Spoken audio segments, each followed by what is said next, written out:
So the other day, I saw an acquaintance of mine modeling for Fabletics. And first off, good for them, go get that bread. But they are in a fairly large body. And I got excited and I was like, oh, maybe Fabletics is serving people like me now. So I went and looked at their size chart. And sure enough, they just still don't have my size. And I'm used to this. As a large fat person, most places don't carry my size. Most people don't want my money. So, I'm used to this. But the thing is that ever since, Fabletics ads have been following me around the internet. So, I go on Instagram and it's nothing but Fabletics ads. I go on Facebook and it's all Fabletics ads. And it feels a little bit like it's rubbing it in. And it's also a waste of their money because I can't buy from them anyway. Um, but also, of course, in the fat positive community recently, the big news has been Old Navy expanding to size 28 again in stores, bringing that back to stores. And once again, that's cool, but it does me no good. I cannot wear those clothes. So I and many, many, many people like me are still left out in the cold.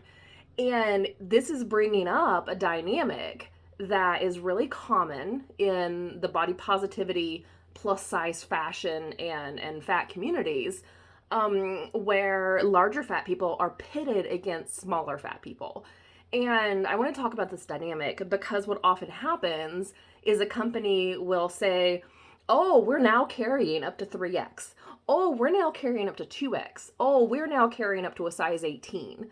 And the people who are now being served are really excited about this, which makes sense. It feels great to be included. But then the rest of us who are still left out, who are always left out, especially size 28 and up, we're happy for you, but, it just feels like another time that we don't get to join the party. But when we say anything about that, and it doesn't matter how nice we are about it and or how we phrase it, we're just seen as bitter and divisive. We're accused of dividing the body positive community, of destroying the movement, and it's a really crappy thing to do to people who are continually excluded. So maybe don't do that. But I want to talk about one common objection that I see from smaller fat folks and from average size folks when they want to glorify and promote these companies that aren't actually inclusive. And that objection is, well, why not support these companies? Why not support them? Because maybe then they'll expand their size range if you support them. And first off, what does support mean? Does that mean give them money? I can't give them money because they don't want my money. Unless I just send them a donation. And why would I talk up and promote a company that I can't even buy from? So this concept of support is so interesting because it doesn't, in the real world, it doesn't really mean anything. And then what it ends up feeling like is, stop talking, shut up, you're making me uncomfortable. Is really what that translates into. And again, this is just a really crappy thing to do to the people who are most marginalized anyway. And it sucks to be really happy to finally be included in something, and then to be reminded that that still doesn't extend to everybody, to people that you know. But that discomfort belongs to you.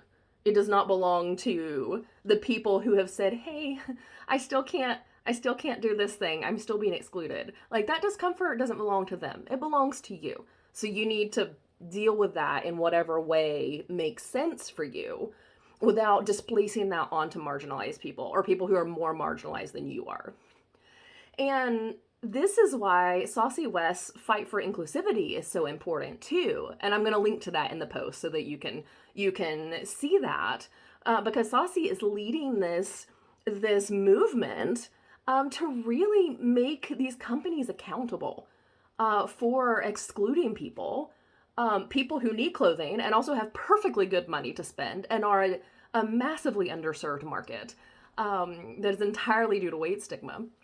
So, so this is why Saucy's movement is so important, because these companies have got to change, um, and and the thing is that this fight for inclusivity in clothing, it's not petty. It's not shallow, because the clothing that I can access dictates the amount of public life I can participate in. It dictates my activities.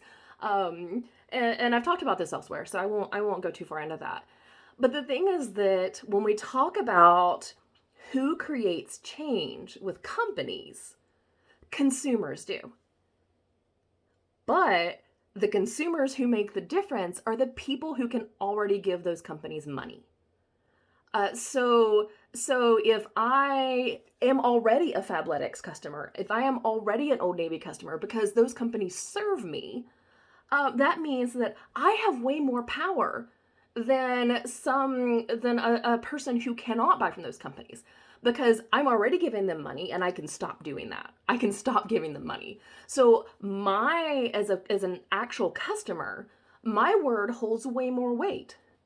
My threat to withdraw that money, or my asking a company to do something, I've already given them money. So my word will always have more weight than somebody who says, gosh, I wish I could give you money. So in this fight for inclusivity, if you are already included, this is your fight. This is your battle that you need to be fighting, because you're already included. You have that influence. You have that sway. So you need to be using that.